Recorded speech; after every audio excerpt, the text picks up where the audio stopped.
ওকে, তো আজকের এই ভিডিওতে আমরা বেসিক্যালি দেখব যে অ্যানোমালি প্রেডিকশন করার জন্য যদি কোনো আপনার ডেটায় অ্যানোমালি থাকে, সেই অ্যানোমালিটা আপনি কিভাবে বুঝবেন তার জন্য আপনি অ্যানোমালি ডিটেকশনের কিছু করতে পারেন। ঠিক আছে? যেমন এখানে দেখবেন অ্যানোমালি স্পাইক বলে আছে। এটা বেসিক্যালি আপনার ডেটাতে যদি কোনো একটা অদ্ভুত ভ্যালু থাকে যেটা আউটলায়ারের মতো থাকে, মানে হঠাৎ করে বেশি হয়ে গেল বা হঠাৎ করে অনেকটা কম হয়ে গেল, সেটাকে বলা হয় অ্যানোমালি। তো এখানে অ্যানোমালি ডিটেক্ট করার জন্য জিনিস থাকে। মালটাকে আগে টেনে নিয়ে আসি।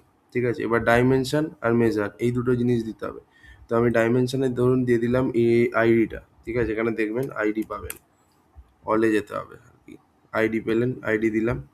অ্যাড মেজার, মেজারে আমি কি দিয়ে দেবো বেসিক্যালি সেলস, এই যে সেলসটা দিয়ে দেবো। ঠিক আছে? সাম অফ সেলস করে দিলাম। আচ্ছা, এই হচ্ছে মালটা। এইবার একটা জিনিস আপনাকে ভালো করে দেখাই, এখানে কিন্তু আইডি আর সেলসের রেসপেক্টটা আমি দেখেছি, কিন্তু ব্যাপারটা হচ্ছে যে এখানে আমাকে আরেকটা ডাইমেনশন দিতে হবে আই গেস, নাহলে চাপ আছে। না না, ঠিক আছে। তো এইটা হচ্ছে basically spike detected for sales value over ID. তো এখানে আমরা কি দেখতে পাচ্ছি, অ্যানোমালি কখন হচ্ছে। এখানে আমরা দেখছি যে যদি এডিট শিটে যাই, এইখানে anomaly detected was the data পয়েন্টের অ্যানোমালি। আচ্ছা, এখানে এটা এইখানে অ্যাকচুয়ালি দেখুন অ্যানোমালি হওয়া উচিত এইখানে, বিকজ এখানে এটা আপনার নর্মালি বাড়ছে, বাট এখানে শার্প ড্রপ হয়ে গেল, এখানে শার্প ড্রপ হয়ে গেল। সেই কারণে বেসিক্যালি আপনার এখানে অ্যানোমালিটা দেখা যাচ্ছে না। এইখানে আর কি, সরি, অ্যানোমালিটা এখানে আছে, আপনি দেখেই বুঝতে পারবেন। ঠিক আছে? ও তো আলাদা করে আপনাকে অ্যানোমালি বলবেন, আপনি যাই দেবেন ওখানে এরকম এরকম আপনাকে দেবে। ঠিক আছে? তো মানে এরকম পয়েন্টসগুলো আপনি যে কোনো টাইপের ডেটাই দিন না কেন, তবে হ্যাঁ একটা জিনিস মাথায় রাখতে হবে, ডেটা যেন কন্টিনিউয়াস হয়। এই যে আমি এখানে আইডি দিয়েছিলাম 1 2 3 4 5 6 7 8 9 10 11। ঠিক আছে? এখানে আমি যেমন দিলাম, এটা দেখুন পুরো কন্টিনিউয়াস ডেটা, এই যে আইডি যেটা আছে এটা পুরো কন্টিনিউয়াস আছে। যদি এটা কন্টিনিউয়াস না হতো বা যদি কোনো একটা লজিক্যাল সিকোয়েন্সকে ফলো না করতো, তাহলে কিন্তু অ্যানোমালি ডিটেক্ট করা যেত না। তাহলে কিন্তু ক্লিকের যে ইঞ্জিন আছে ও কিন্তু প্যাটার্নটাকে খুঁজে পেতো না, এবং যদি প্যাটার্ন না খুঁজে পায় তাহলে অ্যানোমালি দিত না। ঠিক আছে? সোজা কথা।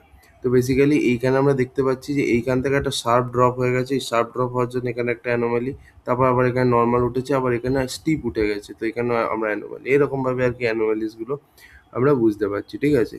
সো এই হচ্ছে বেসিক্যালি আমাদের অ্যানোমালি চার্ট। হ্যাঁ, এবার আপনি চাইলে এই চার্টটাকে একটু সুন্দর করতে পারেন, তার জন্য মানে সুন্দর করার জন্য অ্যাপিয়ারেন্স আছে আপনার। ঠিক আছে? বেশ, এখানে ফুট নোট আছে, তো আমি এখানে সেলস অ্যানোমালি এরম করে দিতে পারি। দাঁড়ান 1 মিনিট। Sales anomaly.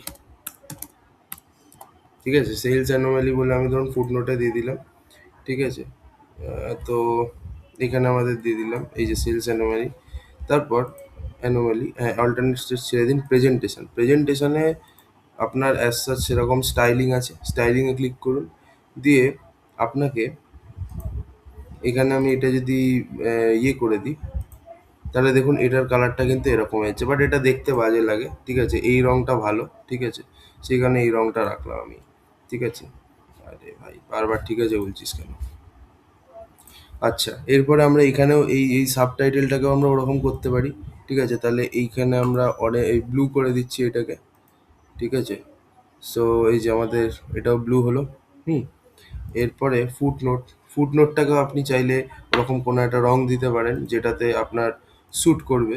তো আমি ব্লু দিয়ে দিলাম, দেখুন ফুটনোটটাও এরকম হয়ে গেল। এবার ফুটনোটটাকে আপনি চাইলে বোল্ড করতে পারেন, তো নিন আমি বোল্ডও করে দিলাম। বোল্ড, ইটালিক, যা খুশি। এবার আপনি এটার এখানে ফন্টটাও ঠিক করে করতে পারেন। ঠিক আছে? এরপরে আপনার আউটলাইনটাকে আপনি মোটা করতে পারেন, কোনো সমস্যা নেই। ঠিক আছে? কর্নার রেডিয়াস 4 পিক্সেল রাখছি আমি। হ্যাঁ, ব্যাকগ্রাউন্ড ইমেজ আপনি চাইলে কিছু দিতে পারেন, আর না দিলে না দেওয়ার দরকার নেই। আর ব্যাকগ্রাউন্ড কালারটা আপনি এখানে চেঞ্জ করতে পারেন। তো আমি এটা ব্লু, এই সরি, এরম করে দিলাম। দেখুন এটা দেখতে কিন্তু ভালো লাগছে বেশ। ওকে, সো এই জিনিসগুলো আছে। সো শ্যাডো আপনি চাইলে মিডিয়াম রাখতে পারেন যদি ইচ্ছা হয়, যদি না ইচ্ছা হয় তো রাখার কোনো দরকার নেই, কোনো জোর জবরদস্তি নেই এখানে। ঠিক আছে? তো এই হচ্ছে ব্যাপার। তো আমাদের এখানে স্টাইলিংয়ের পার্টও হয়ে গেছে মোটামুটি। হ্যাঁ, তো ব্যাস এই মোটামুটি আমার দেখানো ছিল এইখান থেকে। ঠিক আছে? এইটা হচ্ছে বেসিক্যালি অ্যানোমালি স্পাইক। নেক্সট ভিডিওতে আমরা দেখবো হচ্ছে অ্যানোমালি ট্রেন্ড। ঠিক আছে? অ্যানোমালি ট্রেন্ডটা আমরা এবার দেখার চেষ্টা করবো। ঠিক আছে? Thank you for watching.